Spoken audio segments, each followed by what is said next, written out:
La siguiente es una producción de 360podcast.sv. Diana Verónica y Tony, la entrevista se sube todos los días a 360podcast.sv, el primer hub de podcast en El Salvador. Puedes volver a escucharla por Spotify, Apple Podcasts, Amazon Music o TuneIn. Dale click a la campanita para que recibas la notificación. Este día en el Corre de la Mañana le damos la bienvenida a... Hasta que se nos hizo. Teníamos rato de no conversar. Sí, y no habíamos podido coincidir en agendas, pero aquí está con nosotros el doctor Óscar Cabrera, actualmente presidente de la Fundación para el Desarrollo de Centroamérica, FUDESCEN, y aquí nos estamos enterando, eso estaba fuera de nuestro radar, que también es el actual presidente desde febrero del Colegio de Profesionales de Ciencias Económicas, Colproce. Sí. Además, fue presidente del Banco Central de Reserva, así que de verdad que es un verdadero gusto, doctor, y siempre lo hacemos con mucho respeto, sí. Doctor, el que nos pueda acompañar, ¿verdad? Y hablar de temas económicos. El doctor Óscar Cabrera está con nosotros. Bienvenido, doctor. Muchas gracias, Diana y Tony. Para mí siempre es un gusto estar dialogando sobre diferentes temas de la coyuntura y sobre temas estructurales de la economía salvadoreña, ¿verdad? Lo invitamos bajo la siguiente lógica. Mañana hay una investidura presidencial y muchos analistas han dicho, arreglado o controlado, tal vez el tema de la seguridad pública, el método, esté usted de acuerdo o no, pues las cosas son como son, usted podrá estar de acuerdo o no, pero la seguridad ha mejorado. Dicen que el reto los próximos 5 años son los temas económicos, la economía familiar. Pero el presidente va a continuar y durante estos 5 años ha modelado, valga la redundancia, un modelo económico. Y lo hemos invitado para que nos cuente, porque tiene datos, han hecho estudios ustedes en FUDESCEN sobre este tema y están próximos a presentarlos también. Sí, en efecto, desde la Fundación para el Desarrollo llevamos unas líneas de investigación sobre modelos de desarrollo. En el 2022 publicamos un libro con la CEPAL que analizaba esos modelos o patrones de desarrollo de los países de la región centroamericana. Les planteaba desde la época del añil en adelante, ¿verdad? Uh-huh. Y también hemos estado evaluando las desigualdades en El Salvador. Por lo tanto, es fundamental hoy que vamos a debatir sobre estos 5 años, primero plantear que aquí lo que tenemos es un modelo neoliberal que se inicia desde la década de los 90, que lo implanta el Partido Arena. Y ese modelo neoliberal, todo su ADN se ha mantenido a lo largo de estos años. Doctor, un paréntesis, ¿qué es un modelo neoliberal? Sí, bueno, primero un modelo analiza el movimiento de todas las estructuras productivas y sociales a lo largo del tiempo, analiza las dotaciones de recursos, los trabajadores, los insumos intermedios, la maquinaria y equipo, pero también las características y los vínculos que se dan entre las instituciones políticas, los poderes del Estado, analiza el rol de las élites en las decisiones de las políticas públicas. Por lo tanto, el fin de un modelo neoliberal es poner en el centro al mercado y no necesariamente al Estado, ¿verdad? Las decisiones de un modelo neoliberal es que el qué, cómo y para quién producir sean en función del mercado y el mercado, en teoría, asigne eficientemente los precios. Este modelo neoliberal es el que ha predominado a nivel mundial y donde ha traído como consecuencia grandes costos económicos y sociales, elevados niveles de desigualdad y pobreza, y en el caso de la economía salvadoreña, 6 trampas que en nuestro entender tiene este modelo y que está incidiendo en el futuro para poder alcanzar un nuevo modelo que sea más productivo, más inclusivo y sostenible para El Salvador. ¿El gobierno del presidente Nayib Bukele ha continuado ese modelo neoliberal del que usted habla? Sí, en efecto, nuestros estudios hemos analizado el periodo 2020 al 2023 y hemos denominado este modelo neoliberalismo al servicio de unos pocos, ¿verdad? Y lo que estamos viendo es obviamente más de lo mismo en cuanto al desempeño económico. Por ejemplo, entre 2020 a 2023, el crecimiento económico promedio ha sido 2.6, similar al crecimiento económico que se dio entre 1990 a 2009, que era el otro modelo neoliberalismo radical, ¿verdad? En cuanto al 2010 al 2019, que es el modelo neoliberalismo mitigado, donde se quiso impulsar planes quinquenales, el rol del Estado, por igual crece una tasa de 2.5. Lo que nos está diciendo es que la economía salvadoreña crece poco, ¿verdad? Y crece poco por factores estructurales que vamos a ir conversándolos a lo largo de la entrevista. Y otra de las características es los bajos niveles de productividad laboral salvadoreña. En este modelo del 2020 al 2023, la productividad ha sido casi nula, 0.5%. Las economías más prósperas se caracterizan porque los niveles de productividad son elevados, son sostenibles, y eso hace que el crecimiento económico también sea elevado. Tenemos los casos de Hong Kong, los casos de China, de Corea del Sur, donde los niveles de productividad sobrepasan el 3-4%, y eso hace que el crecimiento económico por igual. Doctor, cuando habla mencionó para unos pocos, ¿cómo dijo? Nosotros lo hemos denominado modelo neoliberal al servicio de unos pocos. De unos pocos. ¿Esos pocos quiénes son? Y habló de élites, habló de, pues sí, o sea, nosotros somos clase media, quienes nos están escuchando es una clase media trabajadora. Que yo ya no sé ni acabar, o sea, ¿qué es una clase? O sea, la gente nos términos escucha que hay que cuando van al definir trabajo, también. ¿verdad? O sea, Pero uno vive con su salario, ¿va? Sí. Esa es la clase que somos nosotros, ¿verdad? Que vivimos de nuestro salario. Pero así es en todas partes, es decir, o sea, unos pocos son millonarios, multimillonarios, y está pues la majada, pues todos Sí. nosotros. Ahora, el problema es que nosotros ya empezamos a ver como algo natural que unos pocos detenten la riqueza y el ingreso, y que haya muchos que no tienen ni las condiciones de vida para tener acceso a la educación, a la salud, a la vivienda y tener una vida digna. Por ejemplo, en El Salvador, el 10% más rico de la población está obteniendo casi el 66% de la riqueza. Y esos datos son similares al promedio de América Latina, que es digamos, el patrón. La región El más 10% de la población obtiene el 66% de la riqueza, según los datos del World Inequality Lab, que es un centro de investigaciones a nivel mundial que evalúa estas condiciones. Ahora, este modelo que genera exclusión se está caracterizando que entre 2019 a 2023 la pobreza total se ha aumentado en 126.379 personas.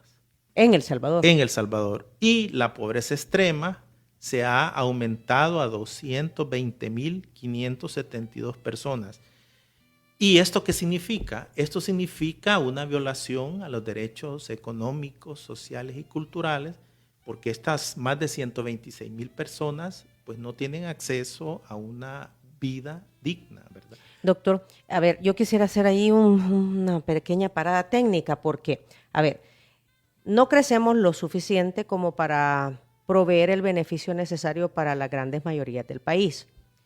Por el otro lado, mencionaba usted que la riqueza que se genera, es decir, la ganancia pues que se genera de toda la actividad económica, de todo lo que produce el país, un 10% de la población se queda con el 66% de esa riqueza. Y por el otro lado menciona que una buena parte de la población no tiene los ingresos necesarios para vivir dignamente. ¿Por qué? Porque no tiene el acceso a la salud necesaria, a la educación necesaria, a la infraestructura necesaria, llámese suministro de agua potable, alcantarillado sanitario. Ahora, este es un trabajo conjunto, porque todo eso lo debe proveer el Estado, o sea, salud, educación, infraestructura lo debe proveer el Estado. Y por el otro lado, la actividad económica productiva la provee la empresa privada a través de la generación de empleo. O sea que aquí ambos no están haciendo lo suficiente. En efecto, por ejemplo, uno de los grandes objetivos de la política fiscal, que es una herramienta, la única que queda en una economía dolarizada como la nuestra, es generar equidad. ¿Y eso qué significa? Que la recaudación tributaria para ofrecer bienes y servicios públicos de alta calidad deben de basarse en la equidad. Es decir, la recaudación tributaria debe de apoyarse más en los hogares y en las empresas que obtienen más ingresos y más riqueza. Lastimosamente, nuestro sistema tributario ha primado por impuestos regresivos. El 60% de la recaudación tributaria son impuestos regresivos y sobre todo, ¿qué es eso regresivo? como el IVA, Okay. es un impuesto que va sobre el consumo. Es diferente a un impuesto progresivo que se imputa a los hogares o a las empresas que más ingreso y más riqueza tengan, ¿verdad? Entonces, ¿qué es lo que ha sucedido? Desde la década de los 90, con este modelo neoliberal, que es la base de todo, se eliminó el impuesto al patrimonio. Se les eliminó los impuestos a esos ultra ricos, ¿verdad? A esos 10% pues, de los más ricos, y se empezó a tributar basado en impuestos indirectos como el IVA o en un círculo vicioso del endeudamiento externo, ¿verdad? Entonces, para financiar el gasto público se financia con impuestos indirectos basados en IVA sobre todo y a través del endeudamiento público. Esto ha traído como consecuencia que los niveles de deuda del sector público no financiero ya estén sobrepasando el 90% del Producto Interno Bruto, ¿verdad? Y a ello es importante mencionar que un nuevo modelo debe de basarse en otros elementos. Un nuevo modelo como el que requiere la población salvadoreña, y es lo que está solicitando, debe de basarse primero en impuestos progresivos, en impuestos, por ejemplo, implantar el impuesto al patrimonio, a las grandes extensiones de tierra, un impuesto a las empresas. Pues el secretario de las Naciones Unidas hoy, por efecto de la pandemia del COVID-19, recomendó impuestos transitorios a las compañías eléctricas, a las compañías distribuidoras de petróleos, a la banca, que en opinión del secretario de las Naciones Unidas a nivel mundial se habían forrado por efectos del COVID-19, donde subieron... Hicieron un negociazo con la pandemia. Hicieron pues digamos un negociazo. Entonces, creo que para avanzar hacia un nuevo modelo más inclusivo y separarnos de ese modelo neoliberal que viene desde la década de los 90, pues requerimos un camino por la justicia fiscal, ¿verdad? Como decía, impuestos a la riqueza, a las grandes fortunas, a las altas rentas, al patrimonio, a las ganancias, la herencia, las donaciones, las sucesiones, ¿verdad? Doctor, lo que está diciendo es que el modelo actual en nuestro país protege a los grandes capitales. El modelo actual, digamos, no cumple con los objetivos de la equidad fiscal. Y es, los que más ganen son los que tienen que pagar más impuestos. Pero actualmente, realmente, el IVA recae sobre el consumo, ¿verdad? Sobre las mujeres que son jefas de hogar, que van a hacer la compra, y sobre ellas recae implícitamente. O sea, el IVA lo pagamos todos. Todos. Ajá. Por Todo eso es con que cada transacción. con cada movimiento económico que hagamos, doctor, pagamos IVA. Con la diferencia que las empresas se pueden derimir este IVA, ¿verdad? Como parte de sus compras. Y los hogares no. Entonces, hay que... A través del crédito fiscal. A través del crédito fiscal. Ajá. Los hogares, eso no puede. Pero sí me gustaría volver al principio de esas 6 trampas que tiene este modelo, como para que las personas que nos están escuchando vayan entendiendo de por qué hay que transitar de este modelo neoliberal heredado de las élites empresariales de los gobiernos de arena hacia un nuevo modelo más inclusivo. Decíamos que son 6 trampas. Una era, decíamos, este bajo crecimiento económico. En los últimos 20 años la economía salvadoreña ha crecido en promedio 2%. Estamos en un ciclo expansivo de crecimiento, según el Banco Central, que se ha derivado después de la pandemia, después de haber caído menos 7.9, hemos empezado a crecer. Y anuncian una tasa de crecimiento del 3.5 en el 2023. La gran pregunta es si ese crecimiento del 3.5 puede ser permanente o es de naturaleza transitoria. Por el pico que hubo. Por el rebote. Volvemos a caer entonces a los bajos crecimientos económicos. Lo que nos dice las cifras del Fondo Monetario Internacional, como para responder esa duda, es que entre 2024 a 2029 el fondo estima que la economía salvadoreña va a crecer 2.3.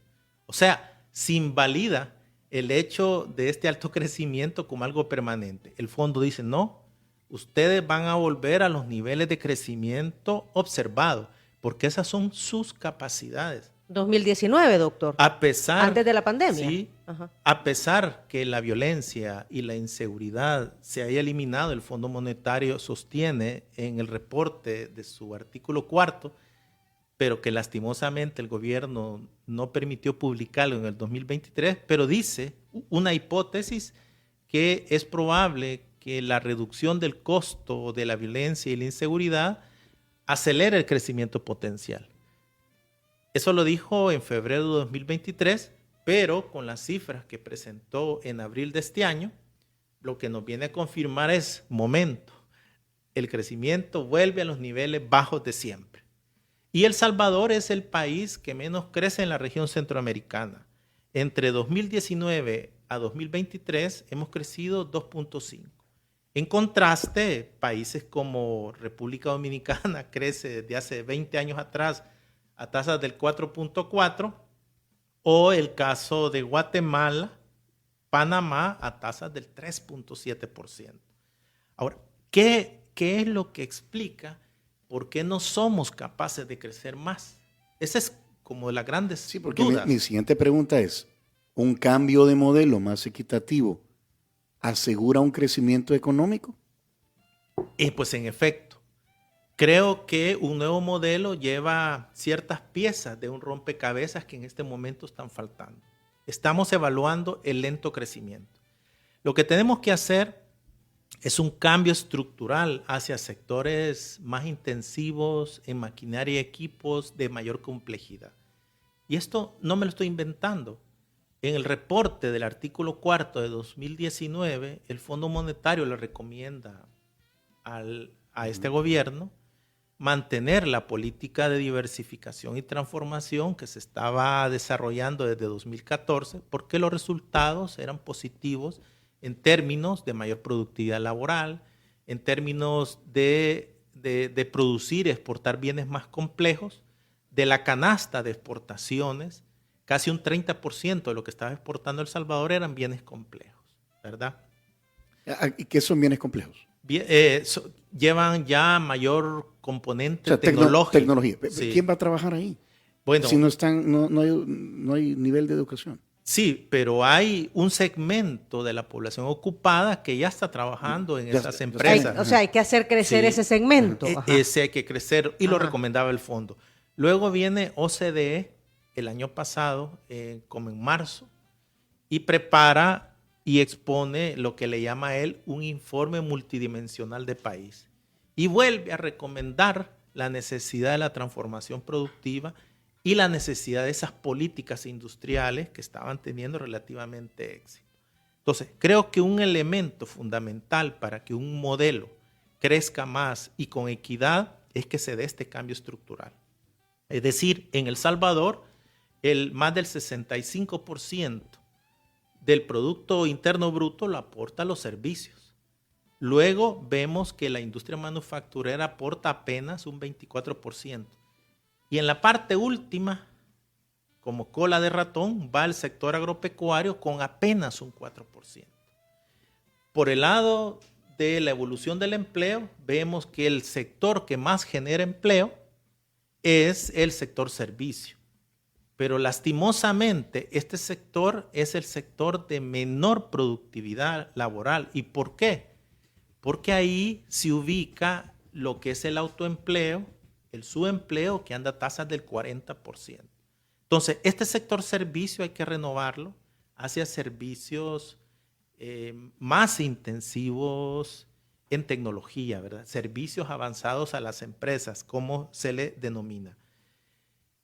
Esto está trayendo como consecuencia lo que mencionábamos, bajos niveles de productividad laboral. Entre 2019 a 2023, los datos que nosotros hemos calculado que El Salvador apenas crece en 0.5 la productividad. ¿Quieren saber cuánto crece la productividad de Costa Rica? 3.2%. La productividad de Panamá, 2.3%. Y República Dominicana, 2%. Como yo les mencionaba, de la canasta de mercado que exportamos, los bienes que podemos denominar como maquinaria y equipos, química básica, química farmacéutica, o sea que son intensivos en maquinaria, son cercanos al 30%. Es decir, tenemos exportaciones en bienes con niveles moderados de complejidad económica. Y cuando vemos la estructura de la diversidad de las exportaciones entre 2019 a 2023, vemos que en nuestro caso la industria manufacturera representa el 49% de lo que exportamos. La famosa maquila, doctor. No, este es solo industria. Y la maquila representa el 39%, ¿verdad?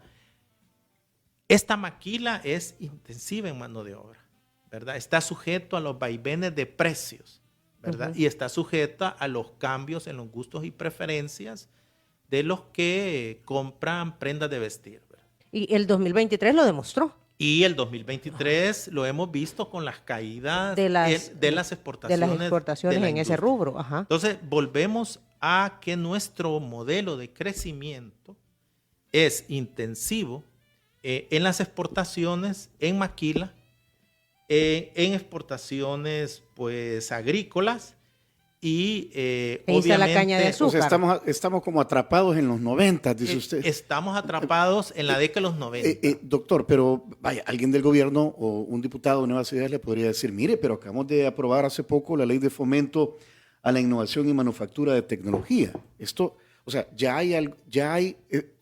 se están como sentando las bases para atraer esa inversión de la que usted habla que nos hace falta, que podría ser un disparador. Pero ya habían marcos legales anteriormente. Yo creo que lo importante cuando uno formula políticas públicas es que lo que está funcionando hay que dejarlo, independientemente de quién o qué partido fue el que lo aprobó. Lo que nos interesa es cumplirle a la población, facilitándole sus derechos económicos, sociales y culturales.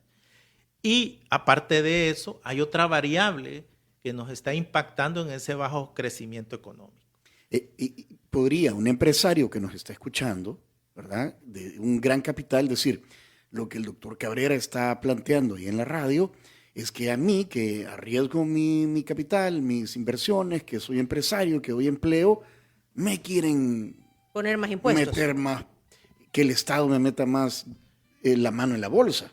A nivel mundial, el impuesto a los hogares de mayor riqueza y a los grandes empresarios ha venido cayendo del 40 hasta el 20%. Esto dio lugar a que todos los países de OCDE, más 160 países del mundo, aprobaran a finales del 2022 un impuesto a las grandes corporaciones del 15%. También ha dado lugar que el año pasado en la sede de las Naciones Unidas se haya aprobado que los temas sobre asuntos fiscales ya no sean vistos en OCDE, que es un lobby de ricos, de países ricos. Hoy se va a ver a nivel de las Naciones Unidas. Y esto tuvo la oposición férrea de los países como Estados Unidos, como los países pues europeos, ¿verdad? Entonces, creo que es importante ir transitando hacia, hacia un nuevo pacto fiscal, pero basado en impuestos progresivos. O sea, a los hogares que más ingreso y más riqueza tengan, sean los que paguen más, ¿verdad? Ahora, hay otros elementos que mencionábamos.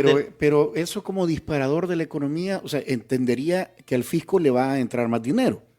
Pero ¿cómo eso dispararía un crecimiento económico? Dispararía primero porque para crecer hay que proveerles a la población servicios de educación, de salud, de vivienda, de agua potable, de electricidad de calidad y servicios que no sean costosos, incluso que puedan ser gratuitos. Y uno de los roles del Estado y uno de los roles de la política pública es generar esas condiciones para que la población tenga mejores perspectivas de vida futura, que aumente la esperanza de vida, que aumente la productividad laboral. O sea, es parte del paquete completo que requieren los empresarios. Ahora, este país ha crecido en recaudación de impuestos, o sea, lo viven diciendo las autoridades constantemente. Pero basados en impuestos indirectos, como es el IVA. Como el IVA, ajá. Sí. Ahora, pero a lo que me refiero, doctor, es que ha habido más ingresos al Estado. Sí, han habido más ingresos, la recaudación tributaria ha aumentado, pero el modelo de recaudación. Pero cómo no es el adecuado. No es el adecuado. Porque está pagando más impuestos, pero todos a través de mayor consumo. Porque ha crecido la deuda también. Sí. Del ahora, país. Para atender los temas sociales. Y este es un tema que se excluye a la hora de los debates de las políticas públicas. Arena dolariza la economía, ¿verdad? Y define, el rumbo de la política económica. Nos amputamos, siempre lo he dicho, la mano derecha, que sería la política monetaria, crediticia, la política cambiaria, y solo nos quedamos con la mano izquierda, que es la política fiscal. Pero el espacio que tiene la política fiscal para atenuar choques como la recesión del 2008 o la crisis del COVID es muy limitada. Es decir, un año la política fiscal puede expandir su gasto, pero en los próximos años vienen las políticas de austeridad fiscal, ¿verdad? A este gobierno, como a todos los gobiernos anteriores desde la dolarización, se les está solicitando el ajuste fiscal, cercano al 4%, pues de ajuste fiscal. ¿Qué significa esto? Eso sí es medicina amarga. Eso significa que como no tenemos una recaudación tributaria basada en los hogares de mayores ingresos y riquezas, sino que IVA o deuda, lo que se nos está pidiendo es, bueno, suban el IVA del 13 al 15 o al 16, si se deja la población. Y por otro lado, miren, congelen plazas en el sector público. Eso de congelar, que es una recomendación bien polite que hace el fondo, pero cada gobierno lo interpreta a su manera. Pueden ser despidos, puede ser contratar a trabajadores ya no por ley de salario, sino por servicios contrato profesionales. Que eso es un incumplimiento a los derechos humanos, porque no tienen acceso a seguridad social, a la jubilación, a otras prestaciones. Y a estabilidad laboral. Sí, entonces volviendo, la dolarización ya impuso una camisa de fuerza a todos los gobiernos posteriores a la dolarización. No pueden funcionar con esa camisa de fuerza. Pero alguien le podría objetar, Dios guarde en una crisis la maquinita de imprimir billetes. Ajá, porque algunos otros, doctor, opinan que si El Salvador no estuviera dolarizado, económicamente estuviéramos mucho peor. Bueno, el 92% de los países en el mundo tienen su propia moneda y están funcionando y están creciendo más. Lo que les quería mencionar es Levi Yeyati, que fue un economista argentino que fue contratado por los gobiernos de Arena como para analizar todo el sistema dolarizado, mencionaba 3 pecados originales que tiene la dolarización y que arrastramos desde ese momento. Primero, una mayor volatilidad del crecimiento. Y eso hace que el crecimiento económico en El Salvador sea menor siempre. Segundo, una mayor fragilidad fiscal. ¿Por qué? Porque nos endeudamos en una moneda que no es la nuestra, ¿verdad? Tercero, una mayor fragilidad del sistema financiero, porque se perdió la función que tenía el Banco Central de crear dinero y prestar directamente al sistema bancario. Hoy ya no se puede. Ahora solo tenemos la posibilidad de lo que se llama la reserva de liquidez o el encaje legal. El encaje legal. Pero ¿qué está pasando? Desde la pandemia hemos visto cómo existe elevados riesgos en la estabilidad del sistema financiero que son transmitidos, por un lado, por el endeudamiento que está haciendo el sistema bancario comprando títulos valores, CETES, LETES. Por ejemplo, en junio del 2019, las inversiones en títulos públicos del sistema bancario eran de apenas 800 millones. A la fecha, el endeudamiento llega a más de 2.900 millones, ¿verdad? ¿Y cómo ha sido posible esto?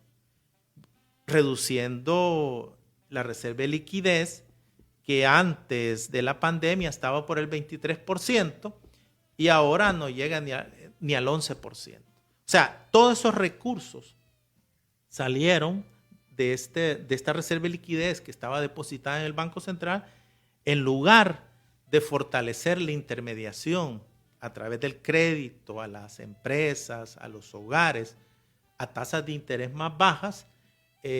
O sea, la función de intermediación, que es el origen de un banco o de una asociación de ahorro y crédito, se desnaturaliza porque se hace un banco de inversión, ¿verdad? Invierten en títulos valores y obviamente esto genera riesgos a la estabilidad del sistema financiero. Y otro es que estas políticas neoliberales han elevado un costo social en los hogares. ¿Por qué? Porque los hogares, cuando se han reducido los servicios públicos de calidad como educación, salud, se endeudan. En el 2022, el Fondo Monetario calculó la deuda de los hogares de El Salvador como porcentaje del PIB. Y lo que nos está diciendo es que de cada dólar que El Salvador produce, los hogares deben 28 centavos. Y si cogemos todo el sector privado, lo que nos dice es de cada dólar que El Salvador produce, el sector privado está debiendo 58 centavos. Ahora quedémonos con el sector público. De cada dólar debemos 90 centavos. ¿Qué impactos tiene esto en la estabilidad del sistema financiero? Bueno, elevada inversión en deuda pública, endeudamiento de los hogares, endeudamiento del sector privado, y no tenemos colchones de liquidez suficientes para atenuar estos elevados riesgos. Entonces, quedémonos ahí, doctor, quedémonos ahí porque ya viene el desayuno de San Martín y ya nos pasa, o sea, son las 8:43. Se puso intenso esto, sí. O nos vamos de un solo. No, no, hay que hacer pausa, sí. El doctor sabe que aquí viene a desayunar, sí. Rapidito. Vamos a entregar aquí una bolsa de Cherito Café, que es el Cherito oficial, el café oficial. Y es el Cherito oficial también de Diana Verónica y Tony. El café oficial. Hablando de apoyo a la tecnología, Torogos Dev es un esfuerzo de jóvenes que están desarrollando tecnología, y Cherito Café ha hecho esta edición especial a través de la cual parte de la venta de este Cherito Café va destinado a estos jóvenes para que sigan en su proyecto de desarrollo tecnológico. Usted también puede tener Cherito Café en Instagram y en Twitter, @cheritocafé.sb. Váyase a Bolengo Plaza, en el Boulevard del Hipódromo, y a las tiendas Tengo. Así es. Muchas gracias. Esto vino gracias a los amigos de San Martín. Tienen el Market San Martín, te espera para que lleves directo a toda la cena, variedad de salsas, vinos, espumantes, entre otras opciones ideales para disfrutar en tus viajes. Visita tu sucursal de San Martín favorito. Esto vino gracias a las amigas de Línea Rosa, aquí a la cabina. 62004491 para que contacte a Línea Rosa, servicio de taxis conducido por mujeres, o también a través de tecnología, Línea Rosa App. Breve pausa, regresamos.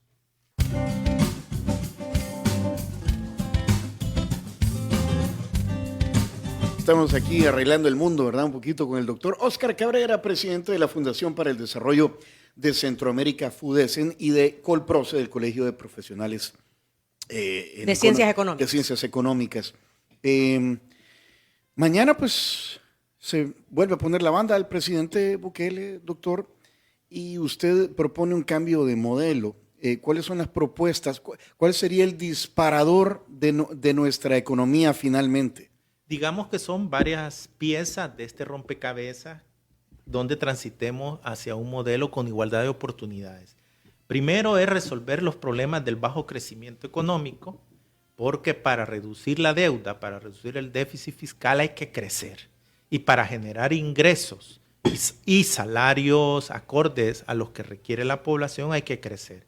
Y lo que tenemos que hacer es continuar con el desarrollo de las capacidades, de la ciencia, de la tecnología y la formación profesional para una población económicamente activa que sea capaz de insertarse a esta estructura productiva. Segundo, El Salvador requiere políticas industriales. Ya lo dijo el Fondo Monetario, ya lo dijo OCDE, lo ha dicho el Banco Mundial. Es decir, una política industrial es no solo relacionado con el sector industrial, no, va con la agroindustria, va con los servicios avanzados. Y una política industrial lo que va a hacer es desarrollar ese cambio tecnológico, ese cambio estructural, pero esta política industrial tiene que ser un plan de nación, colegas. Es decir, independientemente del gobierno de turno, la política industrial se debe mantener. Es como un pacto de la Moncloa, como se hizo después que murió Franco, donde ciertas políticas, todos los partidos políticos consensaron. Independientemente de quién esté. De quien esté. Lo que pasa es que son proyectos a largo plazo. Exacto. Esa es otra cosa que hay que decirla. O sea, tal vez aquí también, dado que usted está haciendo las propuestas, doctor, es con lo que se tiene, ¿verdad? Porque no todo es malo, ¿verdad? Con lo que se tiene, cómo se debe de ir maniobrando, hacia dónde se debe de ir maniobrando para en realidad tener un desarrollo económico, pero no lo veamos en el PIB, veámoslo sí, con justicia social. Exacto. Y esta política de ciencia y tecnología, esta política educativa, esta política industrial, se debe de apoyar en un diálogo continuo con las diferentes fuerzas sociales. No solo estamos hablando de una reunión entre los grandes ricos de El Salvador y el gobierno, no, estamos hablando de un diálogo con todos, microempresarios, medianos empresarios, grandes empresarios, los trabajadores, los sindicatos, fundaciones, tanques de pensamiento, partidos políticos, universidades, y que se genere este comité e ir evaluando la efectividad de la política industrial en el corto y mediano plazo. Creo que ese es un elemento. En el 2022 yo publiqué un libro con la OIT que en español significa Transformación Productiva y Políticas Sectoriales durante la crisis del COVID-19 en El Salvador y Costa Rica. Pues evaluamos los dos modelos y esas son una de las grandes lecciones aprendidas. Entonces, debemos de incorporar esa política industrial yo ya como parte del quehacer. Otro es una hoja de ruta para el logro de la autonomía económica de las mujeres, ¿verdad? Hemos visto que ya se aprobó con el apoyo del PNUD, de ONU Mujeres, una política nacional de corresponsabilidad de los cuidados, ¿verdad? Creo que eso es importante. pero también el reconocimiento de los derechos laborales para las trabajadoras del hogar, ¿verdad? Esto significa que El Salvador suscriba el convenio 189 de la OIT, del trabajo. Y por el ¿Qué otro dice lado, el convenio 189? es para las trabajadoras pues del hogar, ¿verdad? Que puedan tener acceso a los derechos que tienen otros trabajadores de otros sectores económicos, ¿verdad? Llámese seguro social, llámese Exacto. jubilación. Semanalmente las trabajadoras del hogar, digamos, tienen 49 horas a la semana. Y otro elemento que es muy importante dentro de esta hoja de ruta de autonomía económica es lo que le llamamos el trabajo no remunerado, que hacen las mujeres, por ejemplo, cuando cuidan a los hijos, a las personas mayores, y con efectos de la pandemia nosotros vimos cómo las funciones que eran responsabilidad del Estado en cuanto a política educativa, en cuanto a política de salud, las mujeres se transformaron en enfermeras para cuidar a los enfermos de su familia del COVID-19 y para ayudar a sus hijos en las tareas, ¿verdad? Que les enviaban por WhatsApp o por videoconferencia, ¿verdad? Entonces creo que este elemento, ese trabajo no remunerado, Sí, el trabajo del hogar, ¿verdad? Que es bien feo cuando dicen es que solo el esposo trabaja y ella no trabaja. No, si ella trabaja haciendo todas las tareas del hogar. La mujer trabaja en su y las que empleo, trabajamos también y tenemos luego tareas en el hogar. Llegan a trabajar. Ajá. Estadísticas del 2021 dicen que las mujeres destinan trabajo no remunerado más de 38 horas a la semana. ¿Y cuánto destinan los hombres? 13 horas. Entonces hay un tema de Sí, equidad. porque los hombres tienen viernes de animales, ¿verdad? Y todo eso. ¿Qué te pasa si yo barro, lavo platos y todo? Es cierto, es cierto. Y otro elemento. El responsable, que la vajilla esté limpia. Es la brecha salarial entre mujeres y hombres. Es decir, por cada dólar que gana un hombre, la mujer gana 52 centavos menos. Y esas son estadísticas puras y duras de las encuestas de hogares y propósitos múltiples que calcula pues la ONEC dentro del Banco Central, y que lo que nos está diciendo es que algo no está funcionando en cuanto al trabajo no remunerado. Este representa casi un 30% del Producto Interno Bruto, o sea, no es fortuito el importante rol que tiene el trabajo no remunerado, y es un subsidio que hacen las mujeres a todo el sistema público, ¿verdad? Otro tema es una política fiscal y presupuestaria donde se garantice el disfrute de los derechos. Es decir, el proceso de la formulación de las políticas fiscales y presupuestarias debe ser democrático, debe ser participativo. Ayer Funde presentó un indicador donde El Salvador cae hasta la posición 24 en cuanto a transparencia, ¿verdad? En cuanto a la no publicación oportuna del presupuesto.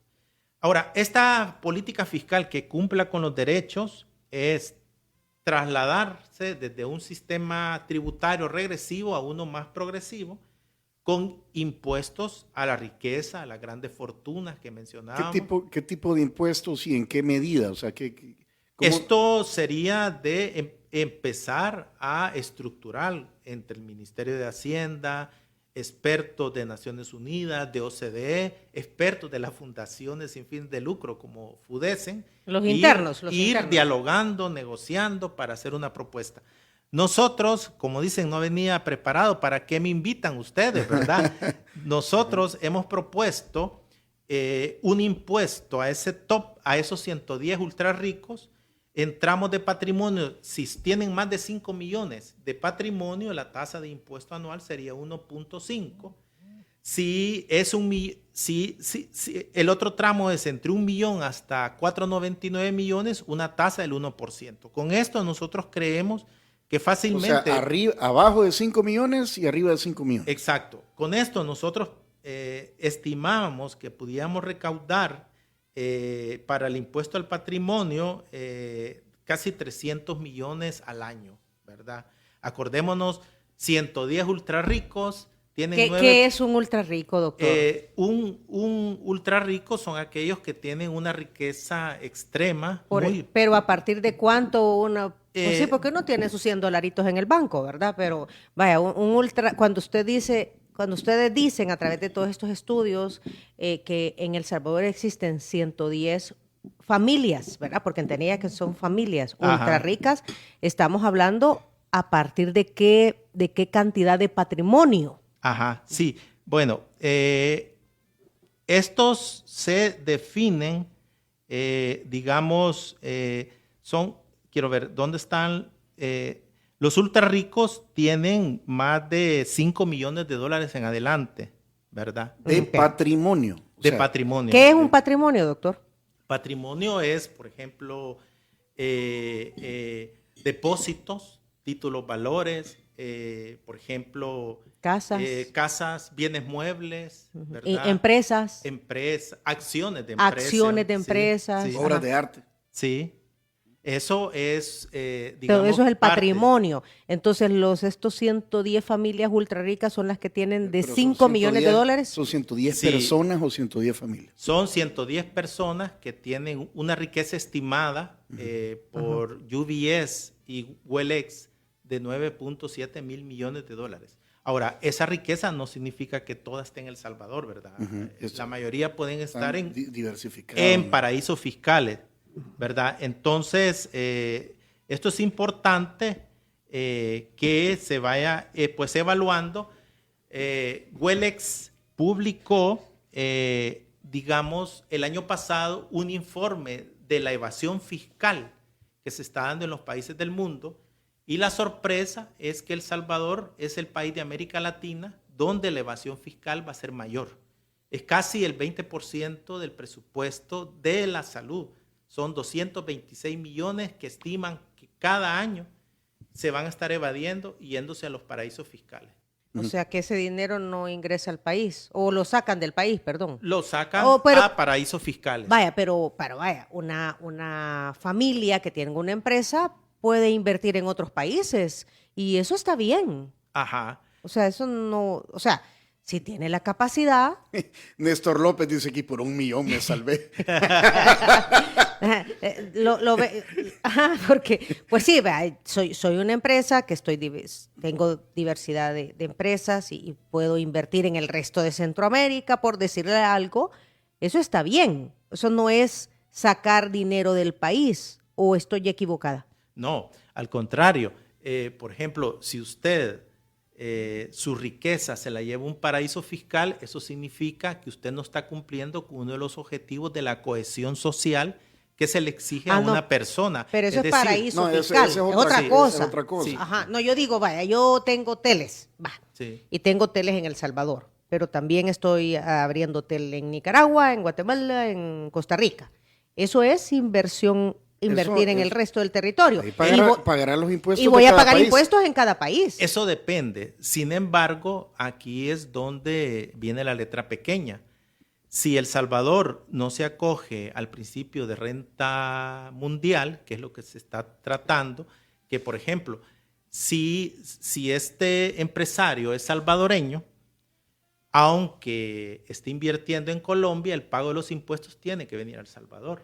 Pero en este momento no es así, ¿verdad? Entonces, son uno de los temas que la hacienda pública tiene que suscribir para que todo lo que inviertan los salvadoreños en el resto del mundo, esos impuestos vengan acá, como en el caso de los Estados Unidos. Porque estoy generando riqueza a partir de una riqueza que yo he generado en El Salvador. Que he generado en El Salvador, así es. Y otro tema que yo quería destacar. Pues mira, es lo que estoy haciendo allá en Honduras, compañero, aquí.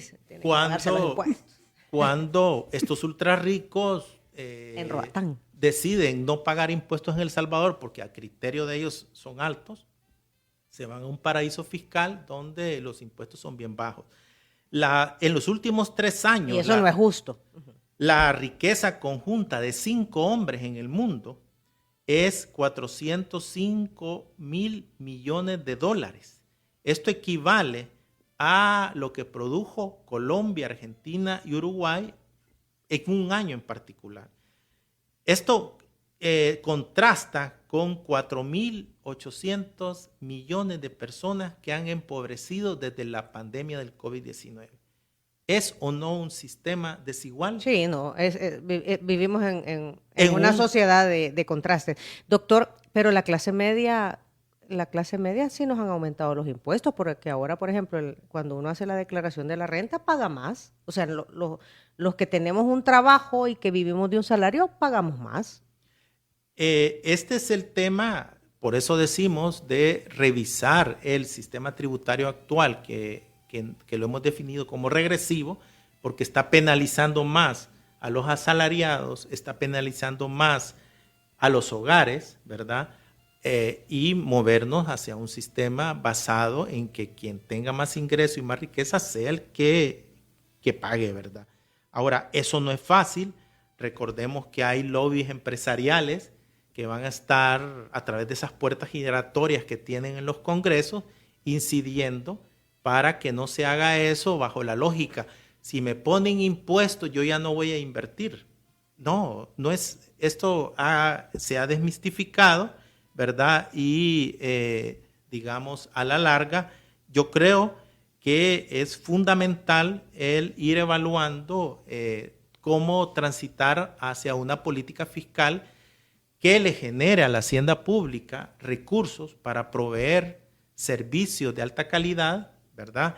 Y que estos impuestos que provienen de hogares de mayores ingresos y riquezas se transfieran a los hogares de menores ingresos en servicios públicos de educación. De calidad. Doctor, nos queda un minuto. Si la gente, un oyente desea acceder a esta información, porque manejan datos, cifras, porcentajes, todo, si quieren acceder a esta información, ¿ustedes la van a presentar? ¿Va a estar colgada en algún lugar? Sí, bueno, primero, esta es la suma de una serie de investigaciones que nosotros hemos hecho y lo pueden buscar en internet, en Observatorio de la Desigualdad Multidimensional, lo pueden ustedes consultar, y ahí van a ver todos los estudios que hemos desarrollado. Y en este mes de junio, dentro de poco, vamos a anunciar la presentación de un nuevo estudio que aborda estas 6 trampas de este modelo neoliberal. Solo una dijo. Solo una abordamos. ¿Cuándo regresa, doctor? Estas 6 trampas las vamos a presentar hoy en junio, tanto por Colproce como por FUDESEN, y vamos a colgar el documento, ¿verdad? Actualmente el documento lo estamos revisando, pero ahorita solo pude darles una trampa. Bueno, volvemos a hablar luego de que hayan presentado el estudio, ¿le parece? Con todo gusto. Para que actualicemos la información. Así Doctor Cabrera, gracias. No, para mí ha sido un gusto siempre estar dialogando con ustedes y pues un saludo a la ciudadanía que nos ha escuchado. Gracias. Muchas gracias, doctor. Si quiere volver a escuchar esta entrevista, atención a lo siguiente. Si quieres volver a escuchar esta entrevista, ingresa a 360podcast.sv, el primer hub de podcasteros salvadoreños. Sigue a Diana, Verónica y Tony la entrevista en Spotify, Apple Podcasts, Amazon Music o TuneIn. Esta fue una producción de 360podcast.sv.